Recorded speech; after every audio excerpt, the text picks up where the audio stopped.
11th class maths में आपका स्वागत है।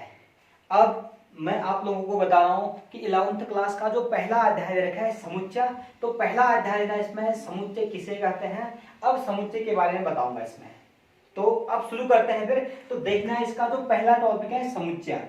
तो समुच्चय किसे कहते हैं समझना फिर सबसे पहले इसको। तो समुच्चय कहते हैं हम किसी भी वस्तुओं या वस्तुओं या संख्याओं का जो सुपरिभाषित संग्रह होता है।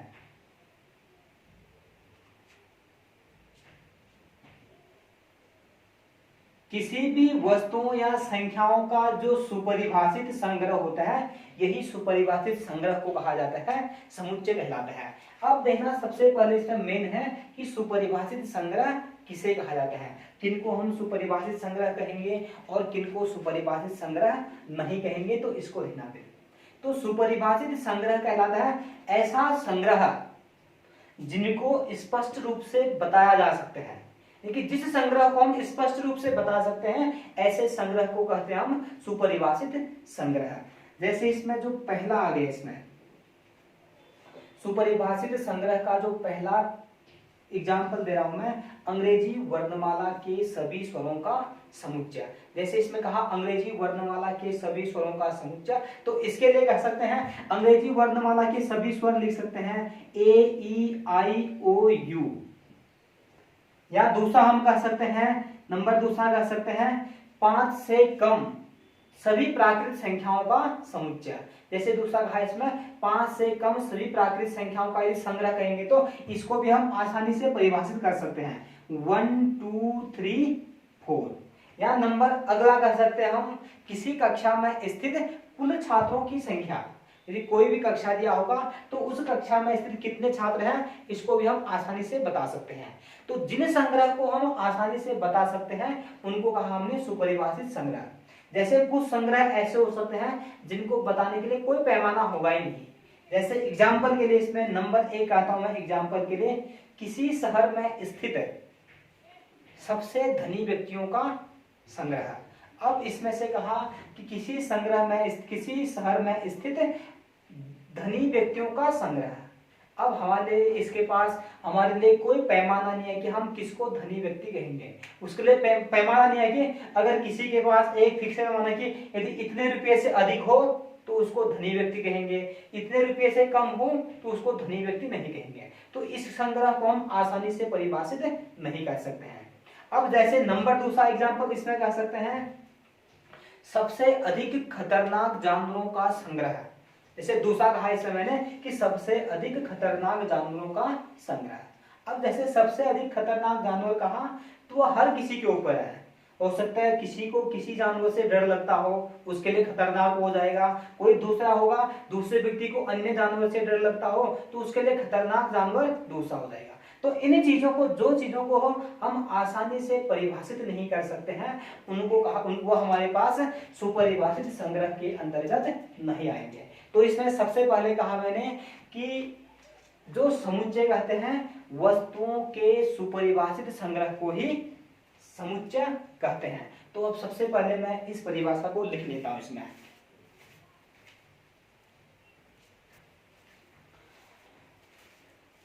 तो इसे मैंने कहा सबसे पहले समुच्चय कहा कि वस्तुओं के सुपरिभाषित संग्रह को समुच्चय कहते हैं। और इसमें बताया मैंने कि सुपरिभाषित संग्रह किसे कहते हैं और सुपरिभाषित संग्रह किसे नहीं कहते हैं। तो अब इसमें नंबर दूसरा आएगा कि समुच्चय को लिखने की विधियां आएंगे कि अब हमारे पास समुच्चय को लिखने की कितनी विधियां होंगे। अब कोई समुच्चय दिया होगा तो उसको कैसे लिखा जाता है, ये तरीका आएगा इसमें। तो समुच्चय को निरूपित करने की हमारे पास टोटल 2 विधियां आते हैं। नंबर 1 जो पहला कहलाता है रोस्टर विधि, रोस्टर फॉर्म, और नंबर दूसरा कहलाता है समुच्चय निर्माण विधि, समुच्चय निर्माण विधि, सेट बिल्डर फॉर्म। 2 विधि हो गया, पहला कहा रोस्टर विधि और नंबर दूसरा कहा इसमें समुच्चय निर्माण विधि। पहला कहा रोस्टर फॉर्म और नंबर दूसरा सेट बिल्डर फॉर्म। अब इसमें से देखना फिर पहला विधि की रोस्टर विधि के द्वारा हम कैसे समुच्चय को लिखा जाता है। तो रोस्टर विधि द्वारा समुच्चय को निरूपित करने का जो तरीका होता है, पहले जो भी संग्रह होगा उस संग्रह के सभी अवयवों को लिखा जाता है और उन सभी के बीच में एक कॉमा लगाने के बाद उन सभी को लिखा जाता है मझले कोष्ठक के अंतर्गत। जैसे एक एग्जांपल बता रहा हूं मैं, अंग्रेजी वर्णमाला के सभी स्वरों का समुच्चय। तो इसको लिखने के लिए कहा, अभी एग्जांपल कहा, अंग्रेजी वर्णमाला के सभी स्वरों का समुच्चय।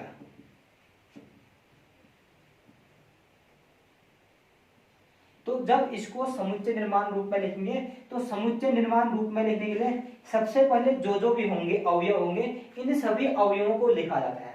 जैसे सभी अवयव लिखा ए, ई, आई, ओ, यू, इन सभी को लिखने के बाद प्रत्येक के बीच में लगाया जाता है कॉमा, और प्रत्येक के बीच में कॉमा लगाने के बाद इन सभी को लिखा जाता है मझले कोष्ठक के अंतर्गत। तो यह आ गया है रोस्टर विधि में लिखने का तरीका। सबसे पहले सभी अवयवों को लिखते हैं, उसके बाद प्रत्येक के बीच में कॉमा का प्रयोग किया और इन सभी को लिखा मझले कोष्ठक के अंतर्गत। अब दूसरा एग्जाम्पल बता रहा हूं इसमें से, इसी का दूसरा एग्जाम्पल कह रहा हूं मैं, 5 से छोटी सभी प्राकृत संख्याएं, 5 से कम सभी प्राकृत संख्याएं। तो सबसे पहले सभी अवयवों को लिखा, 5 से कम प्राकृत संख्या क्या हो जाएंगे, 1, 2, 3, 4, ये आ गए हैं 5 से कम प्राकृत संख्या। फिर सभी के बीच में लगाएंगे हम कॉमा, सभी को कॉमा लगाने के बाद इसको लिख दिया हमने एक समुच्चय के अंदर लिख दिया है। तो ये हो गया है समुच्चय निर्माण विधि द्वारा किसी भी समुच्चय को लिखने का तरीका। अब नंबर दूसरा, अब इसी में जो नंबर दूसरा तरीका आता है, दूसरा है समुच्चय निर्माण विधि। तो अब नंबर दूसरा देखना कि समुच्चय निर्माण विधि द्वारा समुच्चय को कैसे करके हम लिखते हैं। तो समुच्चय को लिखने का जो तरीका होता है, सबसे पहले इसको एक लिखा जाता है, इसमें से जो भी गुणधर्म होगा उस गुणधर्म को हम केवल एक हम किसी एक्स से हम प्रदर्शित करेंगे। जैसे पहला इसी एग्जाम्पल को मैं अब लिख रहा हूं समुच्चय निर्माण विधि द्वारा, जैसे अंग्रेजी वर्णमाला के सभी स्वरों का समुच्चय। तो इन सभी को लिखते हैं सबसे पहले एक्स, और इसको लिखने के बाद लगाते हैं यहाँ पर सच का चिन्ह, जिसे कहते हैं कोलन का चिन्ह। तो सच को लिखने के बाद अब इसकी जो भी तारीफ होगा इसकी तारीफ कर देंगे इसमें। तो इसकी तारीफ क्या है, एक्स सच दैट, एक्स क्या है, अंग्रेजी वर्णमाला के सभी स्वर है। तो कहा एक्स सच दैट, एक्स अंग्रेजी वर्णमाला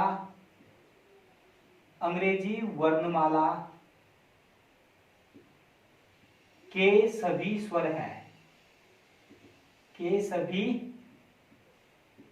स्वर है, इतना लिखा। और पूरा का पूरा जो भी कथन होगा इसको लिख देते हैं हम मझले कोष्ठक के अंतर्गत। तो अब इस वाले में जो हमारा दूसरा था समुच्चय निर्माण विधि द्वारा लिखना, तो समुच्चय निर्माण विधि द्वारा किसी भी समुच्चय को लिखने के लिए सबसे पहले किसी एक्स वाई किसी भी हम एक वेरिएबल से लिखेंगे, फिर उसके बाद सच दैट का चिन्ह, सच दैट के चिन्ह के बाद जो भी समुच्चय होगा उस समुच्चय की तारीफ कर देते हैं। जैसे अभी एक्स क्या कहा था, अंग्रेजी वर्णमाला के सभी स्वर, तो इसमें कहा एक्स सच दैट, एक्स अंग्रेजी वर्णमाला के सभी स्वर है। तो अब इसमें से नंबर दूसरा एग्जाम्पल बता रहा हूं इसी में, तो नंबर दूसरा एग्जाम्पल देखना फिर। अब दूसरा एग्जाम्पल कर रहा हूं मैं, जैसे दूसरा लिख रखा है इसमें 5 से छोटी सभी प्राकृत संख्याओं का समुच्चय। दूसरा क्या रखा है, 5 से छोटी सभी प्राकृत संख्याओं का समुच्चय। अब इसको लिख रहा हूं मैं रोस्टर रूप में। तो रोस्टर रूप में लिखने के लिए इसको कहेंगे सबसे पहले एक्स, उसके बाद लगाया सच दैट का चिन्ह। तो x के बाद जो हमने सच दैट का चिन्ह लगाया, अब इस x की तारीफ कर देते हैं। x क्या है अभी इसमें 5 से छोटी प्राकृत संख्या, तो इसमें कहा x सच दैट, x 5 से छोटी या 5 से कम प्राकृत संख्या है। प्राकृत संख्या है। तो ये हो गया है समुच्चय निर्माण विधि द्वारा लिखने का तरीका। सबसे पहले किसी चर राशि x, उसके बाद सच दैट, फिर उसकी तारीफ क्या इसमें जो भी तारीफ है। पहले वाले में x की तारीफ था, अंग्रेजी वर्णमाला का के सभी स्वर था। दूसरे में तारीफ था x क्या था, 5 से कम प्राकृत संख्या था। तो इसको इस प्रकार से लिखा जा सकता है। तो हमने सबसे पहले समुच्चय की परिभाषा बताया मैंने, और समुच्चय की परिभाषा को बताने के बाद इसको निरूपित करने की कि समुच्चय को कैसे लिखा जाता है इसको बताया। अब इसमें पहला तरीका कहा था रोस्टर विधि। रोस्टर विधि में कहा सबसे पहले अवयव को लिखा, प्रत्येक के बीच में कॉमा, और उसको लिखते हैं मजले कोष्ठक के अंतर्गत। और दूसरा विधि था समुच्चय निर्माण विधि, और समुच्चय निर्माण विधि में कहा सबसे पहले किसी x से प्रदर्शित किया, उसके बाद सच दैट, उसके बाद जो भी समुच्चय होगा उसकी तारीफ कर दिया इसमें, और पूरे कथन को लिख दिया एक मजले कोष्ठक के अंतर्गत। तो अब यहां से मैं बता रहा हूं इसमें से दोनों की परिभाषा लिखा रहा हूं यहां से कि दोनों की परिभाषा आप लोग लिख लोगे। तो इसमें नंबर 1 रोस्टर विधि कहा, नंबर दूसरा कहा था इसमें समुच्चय निर्माण विधि। समुच्चय निर्माण विधि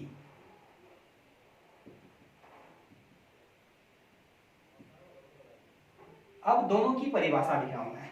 तो इन दोनों की परिभाषा, इस साइड में रोस्टर विधि इसकी परिभाषा लिख रहा हूं, और इस साइड समुच्चय निर्माण विधि की परिभाषा को लिख ले रहा हूं इसमें।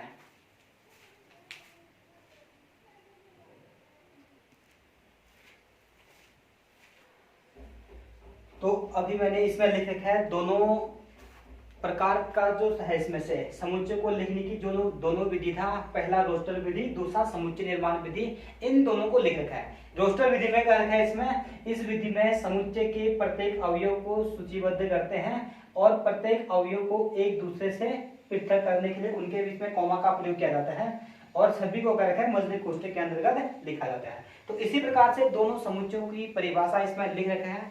तो आप सबसे पहले इसमें अच्छी तरह से समझिए इसमें समुच्चय किसे कहते हैं। इसमें सबसे मेन है कि सुपरिभाषित संग्रह क्या होता है इसमें, और इनको कैसे लिखा जाता है। इसमें लिखने के दो तरीके बता रखा है, रोस्टर विधि और नंबर 2 से समुच्चय निर्माण विधि। आप दोनों के दोनों विधि को अच्छी तरह से सीखिए इसमें। फिर इससे आगे जो समुच्चयों के जो प्रकार होंगे इसको अब अगले वीडियो में बताया जाएगा इस वाले को।